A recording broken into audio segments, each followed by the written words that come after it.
दिनांक 29/11/2025 रोजी ज्या नगर परिषदांमध्ये अध्यक्षपदासाठी आणि सदस्यपदांसाठी ज्या ठिकाणी अपील दाखल झालेला असेल, त्या अपिलामुळं की सदरची जी निवडणुकीची प्रक्रिया आहे ती स्थगित करण्यात यावी असा 29/11 एक पत्र देऊन आयोगानं सांगितलेलं होतं.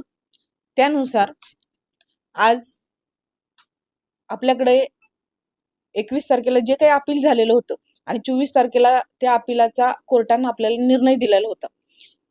कोर्टाच्या अपिलाच्या निर्णयानुसार 3 दिवसाची मुदत ही माघारीसाठी आवश्यक होती, परंतु निवडणूक आयोगाच्या कार्यक्रमानुसार म्हणजेच नगरपालिका निवडणूक नियम 1966च्या नियम 17(1)(ब) नुसार कार्यवाही न झाल्यामुळं सदरची निवडणूक ही स्थगित करण्याचा निर्णय हा निवडणूक आयोगाने घेतलेला आहे आणि त्यानुसार माननीय जिल्हाधिकारी यांनी सुधारित कार्यक्रम घोषित करायचा आहे.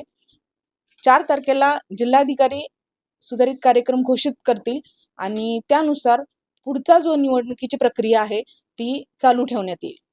धन्यवाद.